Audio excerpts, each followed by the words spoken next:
Hola estimados compañeros, hoy vamos a presentar el siguiente caso y repasaremos algunos temas. Comenzamos.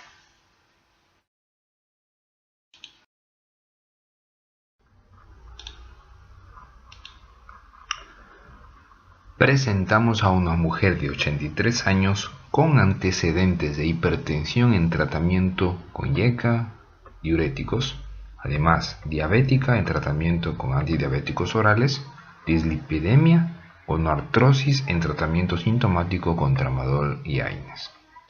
Acude a consulta por presentar una clínica de vómitos postprandiales de 2 al día desde hace una semana, además de cansancio al caminar rápido y subir escaleras, tos no productiva esporádica, y la hija nos comenta que la tos ha mejorado tras finalizar el tratamiento con levofloxacina y broncodilatadores que le prescribió su médico habitual.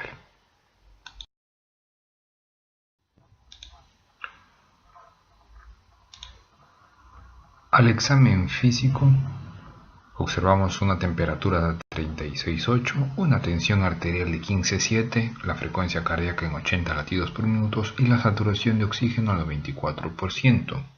Se observa una paciente colaboradora, vigil y en buen estado general, mucosas con buena coloración y sin signos de deshidratación.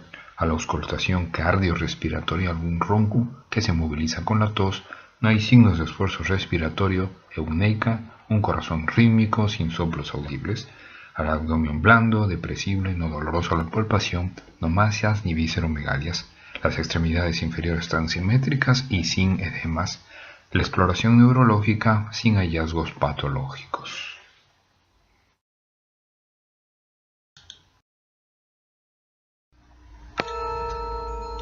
Nos encontramos con una paciente que presenta algunos vómitos, un poco de cansancio, tos mucosa esporádica.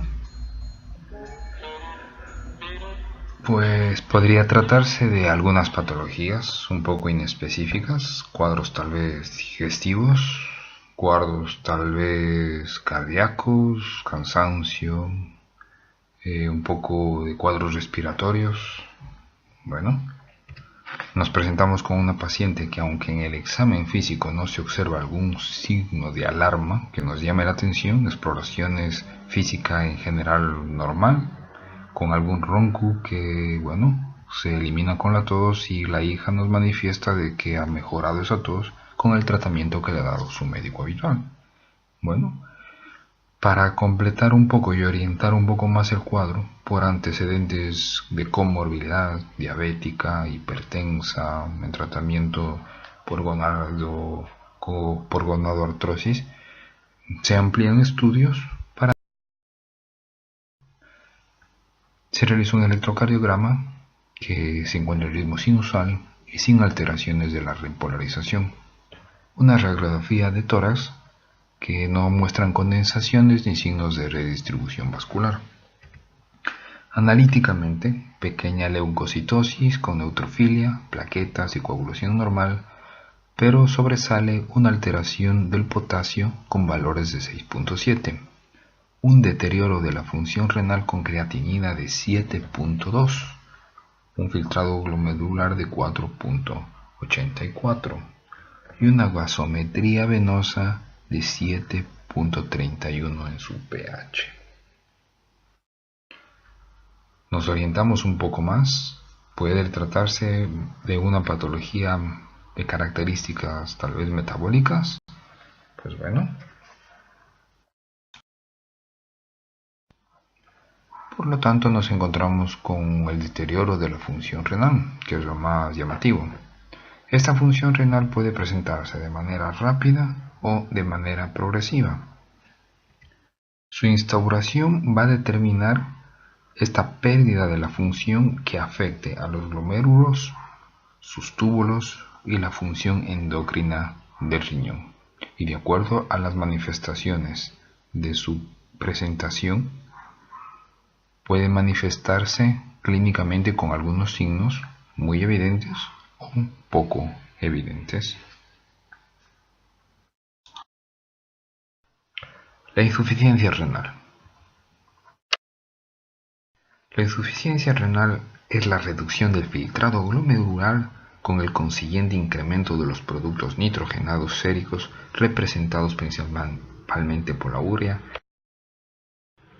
El riñón tiene un papel fundamental en el mantenimiento de la homeostasis del medio interno y participa en el equilibrio hidroelectrolítico y ácido básico, así como en la síntesis de sustancias necesarias para el metabolismo osteomineral y de la eritropoyesis. La insuficiencia renal aguda se caracteriza por un deterioro de la función renal de forma brusca, que puede presentarse en horas o días y generalmente suele ser reversible, mientras que la insuficiencia renal crónica es el deterioro de la función renal, es lento y no reversible, generalmente secundaria a una destrucción progresiva de las nefronas que originan el incremento de productos, sobre todo nitrogenados, urea, creatinina.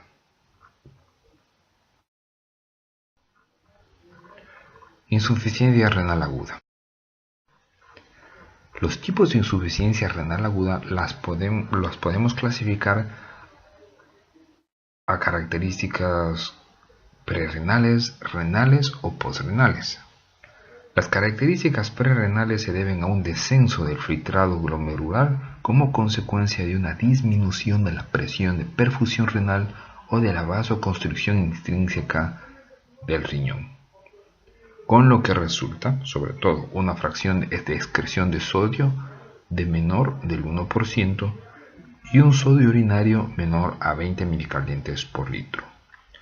Mientras que la insuficiencia de origen renal o parenquimatosa o por necrosis tubular se produce por un descenso del filtrado, pero debido a una lesión del tejido renal, los glomérulos, túbulos, intersticio o vasos sanguíneos, hablando del parénquima renal.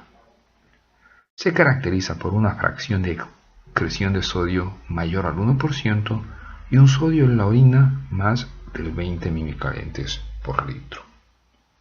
La insuficiencia renal aguda postrenal se caracteriza también por el descenso del filtrado, secundaria generalmente a la obstrucción del flujo de la orina en cualquier nivel del tracto urinario, y se comporta sus características generalmente como una insuficiencia de características renales, con lo que tendremos una fracción de excreción de sodio mayor a 1 y un sodio urinario mayor a 1000 equivalentes por litro.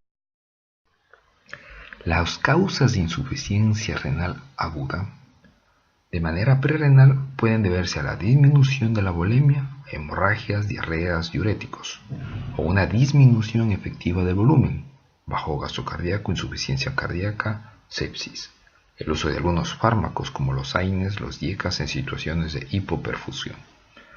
De manera renal, las causas pueden ser por una necrosis tubular intersticial aguda, una glomerulonefritis o lesiones vasculares.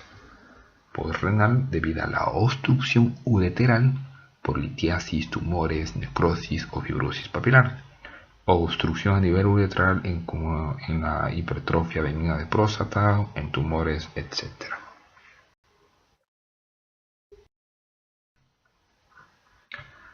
La anamnesis debemos realizarla dependiendo de la evolución, ya sea aguda o crónica.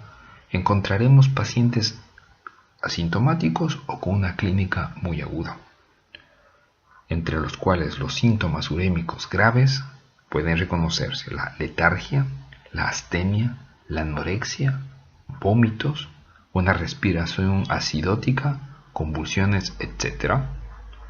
Tenemos que valorar los antecedentes personales, analíticas previas, medicación nefrotóxica, enfermedades sistémicas asociadas.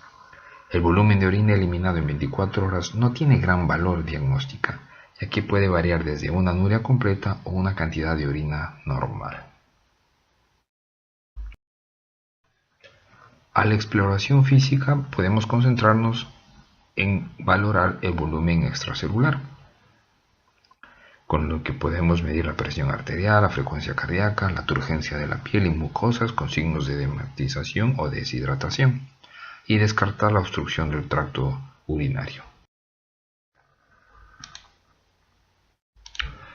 Dentro de las exploraciones complementarias podemos valorar la presencia en el hemograma de complicaciones derivadas de la insuficiencia renal o de sus comorbilidades, síndromes anémicos infecciosos que se encuentren presentes. En la química sanguínea valoraremos la presencia de la función renal con la urea, creatinina, el filtrado glomerular, la presencia de alteraciones electrolíticas en el sodio, potasio, cloro, calcio, etc.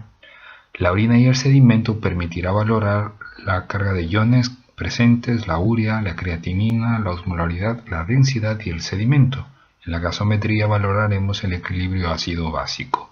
En el electrocardiograma potencialmente afectaciones o electrolíticas o que comprometan la estabilidad de nuestro paciente.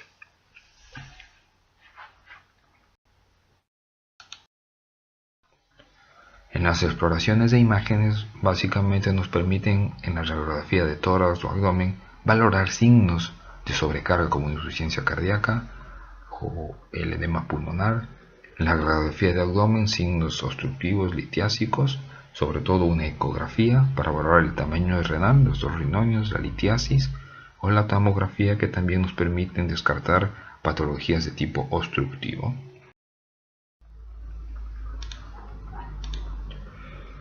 En este cuadro podemos nosotros realizar o diferenciar las principales características para tener en cuenta en una insuficiencia renal y en una insuficiencia de características parenquimatosas o obstructivas. Consideraremos la densidad de la orina mayor a 1020 o menor a 1010, la relación entre el BUN, que es el nitrógeno ureico, y la creatinina plasmática, más de 15 en algunos autores o 20, o menos de 20 o menos 10 dependiendo el autor. El BUN lo podemos calcular si podemos observar aquí en la relación entre la urea plasmática para 2.14. La osmolaridad urinaria mayor a 500 o menor a 400. La relación entre el sodio urinario menor a 10, mayor a 20. La relación entre la creatinina en orina y la creatinina plasmática mayor a 40, menor a 20. La fracción de excreción de sodio urinario, cuya fórmula podemos calcularla entre el sodio urinario, la creatinina plasmática, para el sodio plasmático por la creatinina en orina, todo esto multiplicado por 100, con un valor al menos del 1% o más del 1%, dependiendo de las circunstancias, y el sedimento de orina de acuerdo a las características que se puedan observar. Bueno, rápidamente, sobre todo la mayoría se suele fijar en lo que es el sodio urinario, menor a 10, mayor a 20, y la fracción excretoria en orina del sodio, menor al 1% o más del 1%, para tener ya una referencia rápida si esa insuficiencia viene de manera prerrenal o a nivel del parénquima o obstructiva. Claro que son situaciones referenciales que se deben contrastar con las clínicas y valores de estudios complementarios que se tenga en nuestro paciente. El tratamiento de manera general en insuficiencia renal se enfoca en las medidas generales, actuación ajustándose a las condiciones de cada paciente, corrigiendo principalmente las alteraciones potencialmente mortales, monitorización de constantes vitales, vigilancia de aportación de sobrecarga volumétrica, ingurgitación yugular, ritmo de galope o crepitantes basales en la auscultación cardiopulmonar, el control de diuresis, y podríamos tener como alternativa el sondaje del paciente si éste no orina espontáneamente. Para prevenir la hemorragia digestiva se podría administrar protección gástrica.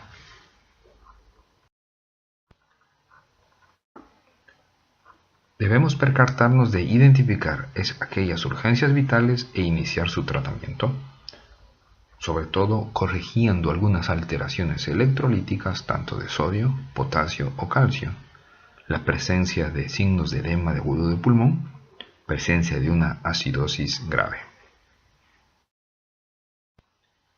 La hiperpotasemia, identificando valores mayores de 6 o de 7, ya sea moderada o grave, con lo que podemos utilizar las resinas de intercambio iónico, como el resin calcio bioral o enermas de sorbisterit, lo que permiten es la no reabsorción del potasio. Por lo tanto, si el paciente tolera bioral y se encuentra hemodinámicamente estable y puede ingerir alimentos, nos podría ayudar el resin calcio, que evita que aumente la ingesta de absorción de potasio, o por vía rectal utilizando enemas de retención como el sorbisterit, que intercambia lo que es el calcio con potasio, o el uso del suero glucosado al 10%, 500 mililitros, diluyendo 12 unidades de insulina rápida y pasadas en 30 minutos. Con estas medidas lo que tratamos de hacer en la hiperpotasemia es redistribuir la presencia de potasio, pero no lo vamos a eliminar, por lo que esa función renal tenemos que en segunda instancia tratar de mejorar. Con valores muy altos de potasio podemos llegar a la cardiotoxicidad, en la que dependiendo los valores y la sensibilidad del paciente podemos encontrar alteraciones de la repolarización, ondas T picudas. Paulatinamente el PR se va alargando y se va perdiendo, y el QRS se va ensanchando, con lo que podrían presentarse arritmias mortales como es la taquicardia o la fibrilación ventricular. Otra urgencia que podemos detectar es la acidosis metabólica, cuando tenemos un pH inferior a 720 y necesitamos corregirlo calculando el déficit de bicarbonato, con lo que en esta fórmula multiplicamos 0.3 como constante por el kilogramos de peso del paciente por el exceso de bases, obteniendo el resultado en mililitros de bicarbonato que se necesitan para corregir ese déficit. Comercialmente tenemos las ampollas de 1 molar en 10 mililitros que equivalen a un mini-equivalente por 1 mililitro. El resultado que obtengamos de esta fórmula son los mini-equivalentes necesarios que debemos nosotros sustituir, pero lo vamos a administrar en este resultado a la mitad, en un 50% en 30 minutos. Realizamos un control en 60 minutos y si el pH está todavía menor a 720 realizamos un nuevo cálculo y se administra de igual manera el 50% del déficit calculado.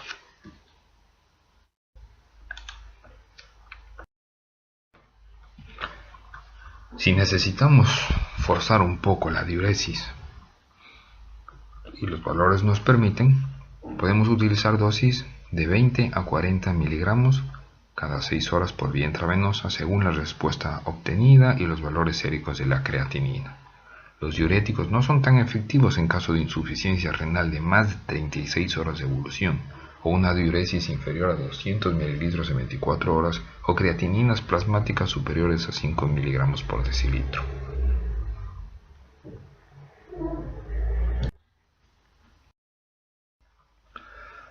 Si nos encontramos con una paciente con depresión de volumen con signos de deshidratación hipovolémica, tenemos que sustituir esas pérdidas, con lo que podemos instaurar un suero fisiológico intravenoso a razón de 500 a 1000 mililitros por hora durante las primeras 2 horas.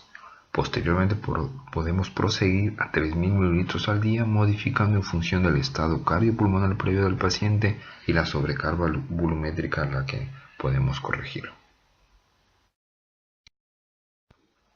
Cuando ya se hayan corregido todas esas urgencias detectadas, podemos continuar con el tratamiento ya sea de insuficiencias prerrenales, ya sea parenquimatosa o ya sea obstructiva, ajustando la medicación de acuerdo a la sospecha clínica de los valores de laboratorio iniciales. En caso que las medidas anteriores no hayan resultado, tenemos como alternativa la diálisis, que estará indicada cuando tenemos cifras muy elevadas de derivados nitrogenados como la urea y la creatinina, cuando hay una sobrecarga de volumen con insuficiencia cardíaca congestiva o hipertensión arterial grave que no responde al tratamiento médico, porque necesitamos perder volumen forzando un poco al riñón, uremia sintomática en la que hay alteraciones ya neurológicas o hemorragia gastrointestinal o alteraciones graves en la coagulación sanguínea. Tenemos una hipoportasemia muy grande que no responde al tratamiento, una acidosis metabólica que tampoco responde al tratamiento. Nuestra última alternativa va a ser realizar diálisis en ese paciente, con la que se reducen o se eliminan aquellas complicaciones graves que se han ido detectando.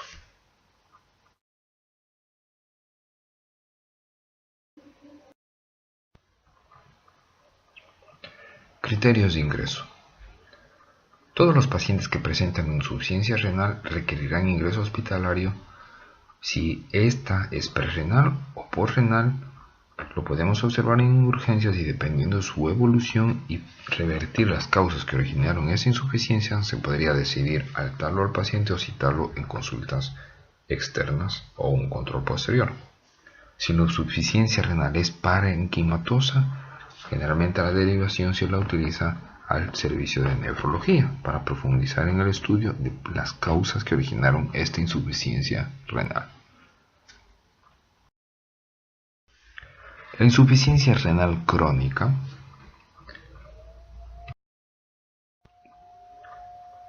la clínica va a ser variada porque pueden presentarse diferentes cuadros clínicos, ya sea pacientes asintomáticos con clínica inespecífica o con clínica urémica manifiesta, porque va a depender de la etapa progresiva de esta insuficiencia renal.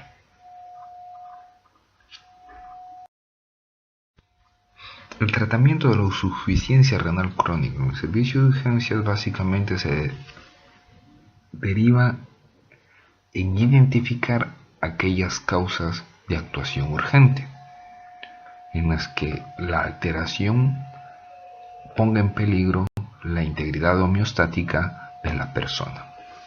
Si son pacientes urémicos no conocidos previamente y que estén asintomáticos y sus valores renales estén dentro de parámetros que no desestabilizan su homeostasis, generalmente no precisan tratamiento urgente. En los pacientes sintomáticos podemos actuar en las complicaciones derivadas de la función renal, ya sea la sobrecarga de volumen o los trastornos hidroelectroléticos cuya evolución puedan poner en riesgo la estabilidad hemodinámica del paciente.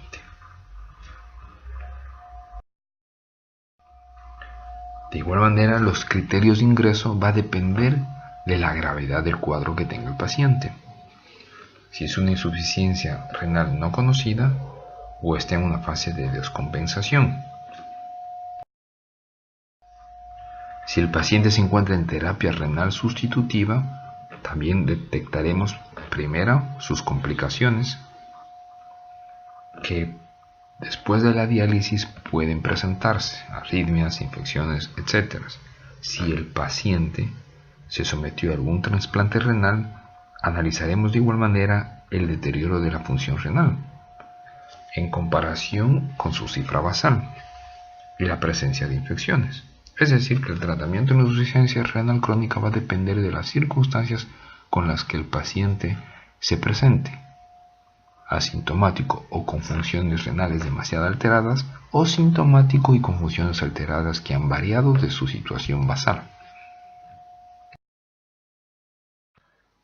Sobre todo, para finalizar, recordar en este resumen esta tabla que nos permite identificar rápidamente si se trata de una insuficiencia prerrenal o de manera renal.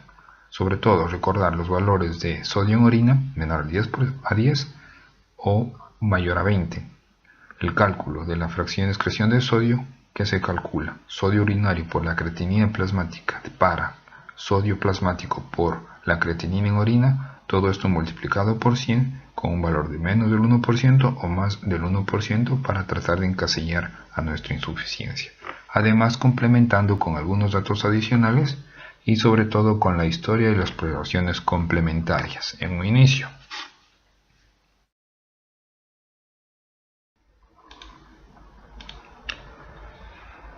Y sobre todo, identificar y corregir las urgencias vitales, como son las alteraciones electrolíticas tanto de sodio, potasio, calcio, cloro, etc. Y sobre todo, de importancia, la hiperpotasemia. Valorar dependiendo de la afectación de nuestro paciente, el uso de resinas de intercambio iónico, ya que estas enzimas, si el paciente se encuentra estable y tolera la vía oral y está con la ingesta de alimentos, podemos utilizar el resin calcio, ya que evita la reabsorción de potasio a nivel del intestino, mientras que el sorbisterit, que es un enema evacuante, permite el intercambio entre calcio y potasio a nivel del intestino. Si nuestro paciente necesita medidas un poco más agresivas, podemos redistribuir el potasio utilizando la insulina, con un suero glucosado al 10%, 500 ml, más 12 unidades de insulina rápida pasada en 30 minutos. Y valorar estabilizar la membrana si los valores de potasio son muy altos utilizando el gluconato de calcio.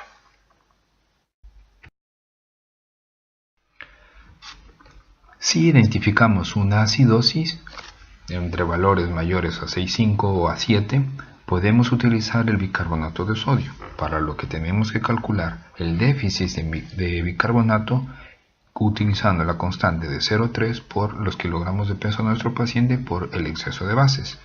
Y este resultado, que se da en mini equivalentes o su equivalencia en mililitros, calculamos únicamente el 50% que debemos utilizar para corregir este valor. Y posteriormente a los 60 minutos podemos revalorar y hacer de esta misma manera para completar lo que necesitemos completar. Las presentaciones de bicarbonato se encuentran en ampollas de 1 molar de 10 mililitros, que vienen las equivalencias que tendríamos que utilizar.